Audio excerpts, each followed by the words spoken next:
Yahoo minasan, welcome back again with Mr. K di sini. One Piece chapter 1041 akhirnya udah rilis minggu malam di Manga Plus. Well, karena manganya udah rilis, monggo without any long again, it's time to react new chapter, okay? Let's go!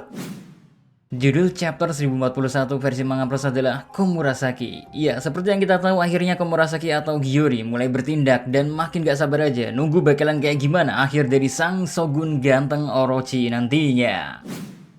Lanjut di chapter ini ya, masih diisi sama cover story edisi Girma Double Six, Perjalanan Tanpa Emosi, yang sekarang udah sampai ke volume 4 yang berjudul Pudding Pants, hukuman bagi orang yang berbuat jahat pada Sanji. Di cover story itu kita bisa ngelihat kalau Puding memukul Yonji dan Niji yang masih berada di dalam buku milik Mondior. Semua itu Puding lakukan karena Yonji dan Niji suka ngebully Sanji. Dari mana Puding tahu kalau Yonji dan Niji ngebully Sanji? Simple sih. Semua ini karena kekuatan buah iblis Puding yang melihat kenangan dari dua saudara Sanji ini.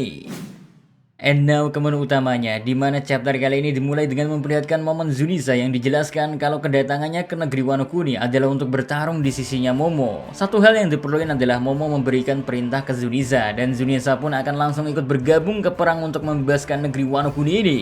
Apalagi kita semua tahu kalau posisi Zunisa saat ini sangat dekat dengan armada yang dikirim oleh pemerintahan dunia, sehingga jika Momo udah memberikan perintah menyerang ke Zunisa, maka dalam waktu sekejap aja ya, semua armada itu bisa dibuat tenggelam seketika. Cuman walau udah dijelasin kedatangan Zunisa ke negeri Wano itu buat apa, tetap aja masih ada beberapa pertanyaan yang tersisa. Seperti kenapa Zunisa bisa datang ke Wano? Apakah ini semua cuma kebetulan saja dan keberuntungan emang lagi berpihak ke aliansi pembebasan Wano Kuni? Atau ternyata kedatangan Zunisa ini emang bukan sebuah kebetulan dan nantinya bakal dijelasin lagi oleh Oda Sensei?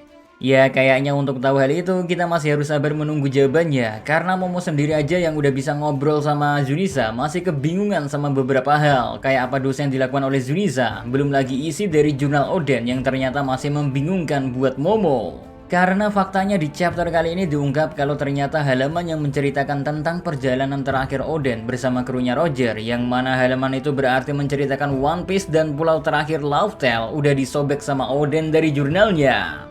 Well, gara-gara hal itu yang awalnya kemungkinan Yamato menjadi kru SHP sangat kecil karena semua orang berpikir Yamato udah tahu tempat pulau terakhir beserta harta karunnya, tapi ternyata halaman itu gak pernah ada dari awal. Soalnya kalau dari perkataan Momo, Oden dengan sengaja menyobek halaman tersebut. Maka mungkinkah ada harapan sangat besar kalau Yamato adalah the next nakama dari kru topi jerami?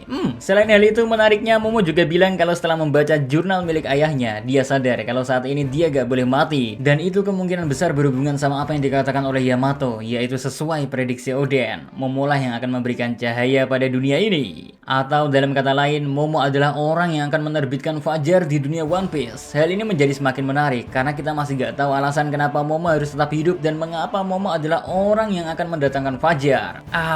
Apakah ini berhubungan sama teka-teki senjata kuno terakhir? Atau adakah alasan lain sehingga Momo emang harus hidup? Dan seperti keinginan ayahnya, Momo harus membuka negeri ini, yang mana hal ini ngebuat Momo takut karena dengan membuka negeri Wano, Momo ngerasa kalau para penduduknya akan berada dalam bahaya besar. Anyway, kalau kita ingat-ingat dari perkataan Big Mom di chapter sebelumnya, kita sendiri dikasih tahu kalau salah satu benda yang berhubungan sama One Piece ada di negeri Wano. Maka semakin jelas kenapa membuka negeri ini menjadi sangat berbahaya bagi penduduk aslinya, karena kemungkinan perang bisa terjadi kembali dan mereka lah yang akan menjadi korbannya. Well, intinya meski masih banyak pertanyaan seputar jurnal Oden, Zunisa, dan hubungan untuk membuka negeri Wano Kuni dengan Momo sebagai orang yang akan mendatangkan fajar, tapi jelas ya, chapter 1041 ini ngasih hype yang sangat tinggi waktu pertama kali ngebacanya.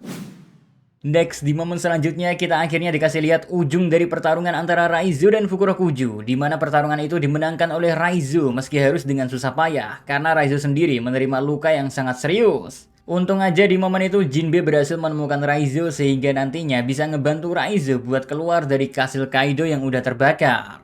Di momen itu ada satu ucapan yang gak kalah menarik dari Raizo, yaitu dia udah melakukan suatu persiapan dan persiapan tersebut udah selesai disiapkan.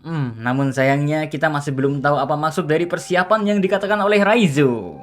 Terus di momen selanjutnya kita dikasih lihat momen Komurasaki yang akhirnya mengungkapkan identitas aslinya ke Orochi, di mana sialnya si Shogun ganteng ini harus ketimpa atap reruntuhan yang mana ngebuat dirinya jadi terjebak. Belum lagi Hiyori sendiri juga udah ngasih semacam paku yang terbuat dari batu laut ke tubuh Orochi, sehingga sang Shogun ganteng kita ini sekarang bener-bener mati kutu di hadapannya Hiyori. Nih Shogun gak bisa apa-apa lagi. Plus di momen ini kita jadi tahu betul kalau Hiyori selama menyanyikan lagu Moon Princess selalu pakai topeng itu karena dia gak bisa menunjukkan ekspresi sebenarnya yang dia rasakan ketika harus memainkan lagu Moon Princess kesukaan ayahnya di hadapan Shogun brengsek ini.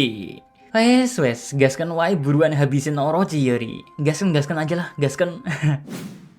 Next, momen pun pindah ke Izo yang menahan dua anggota CP0 seorang diri. Di sana kita bisa ngelihat meski Izo sekarang dalam kondisi terkapar, tapi dia berhasil menjatuhkan salah satu anggota CP0 yang bernama Maha. Sementara satu agen CP0 lainnya juga kayaknya dalam kondisi yang cukup terluka. Well, diungkapkannya nama Maha juga jadi salah satu informasi yang cukup penting. Soalnya selama ini sedikit banget informasi yang kita punya untuk para agen CP0 ini. Satu-satunya nama lain yang kita punya adalah Stasi. Makanya dengan diungkapkannya nama Maha memberikan suatu harapan kalau emang sedikit demi sedikit para agen CP0 ini bakalan mulai dijelasin satu persatu. Di sisi lain, anggota CP0 yang satunya lagi tiba-tiba aja menerima telepon dari agen pemerintahan dunia lain yang mendapatkan perintah dari Gorose, yang mana dia diberikan perintah untuk segera menghabisi All Bakasencho.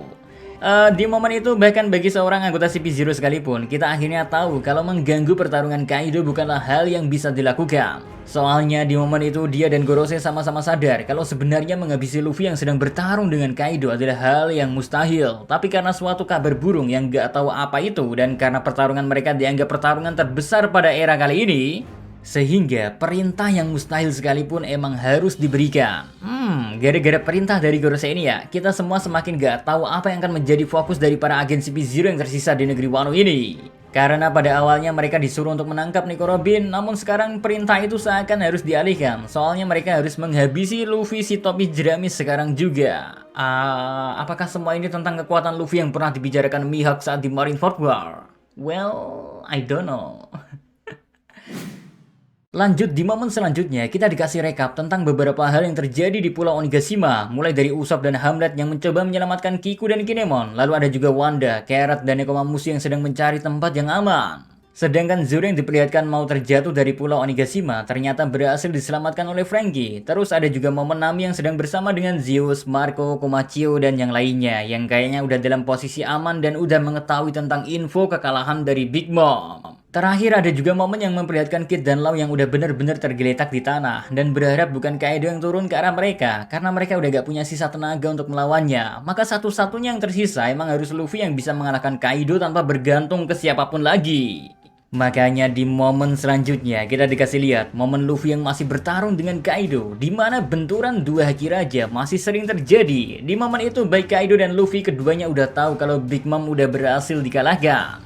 Hal itu ngebuat Kaido sedikit nostalgia ke momen pertemuan pertamanya dengan Big Mom, di mana saat itu Kaido masih berusia sekitar 15 tahunan, sementara Big Mom terlihat masih sangat muda dan cantik. Di momen itu Kaido yang baru bergabung ke bajak laut Rocks terlihat diperingatkan oleh Big Mom untuk gak percaya sama Rocks. Makanya Big Mom pun memperkenalkan dirinya ke Kaido dan bilang kalau Kaido butuh apa-apa dia bisa memanggil Big Mom karena dia adalah orang yang akan menjadi raja dari lautan nantinya.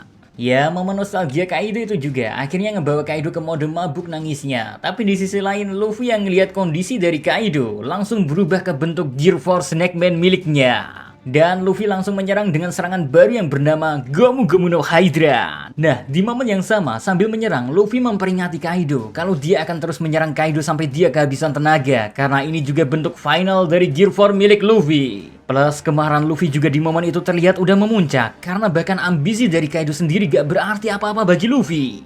Soalnya ambisi dari Kaido malah membuat orang lain jadi tersiksa dan menderita. Maka ambisi Kaido bagi Luffy hanyalah omong kosong belaka. Ya, momen itu jadi momen terakhir yang ada di chapter 1041. Apakah bentuk terakhir dari Gear 4-nya Luffy saat ini udah cukup buat ngalahin sang makhluk terkuat? Atau ternyata ada kejutan lain yang udah disiapin oleh Oda Sensei buat pertarungan terakhir sekaligus penentu? Bagi nasib para aliansi pembebasan Wano Kuni, sangat patut untuk ditunggu. Awak kening. So, segitu aja buat konten react kali ini. Sayangnya minggu depan gak libur. Apes. Alias chapter paling baru bakal rilis di waktu yang sama. So, see you again next time. Adios ya caramelo. Stay safe everyone. Salam.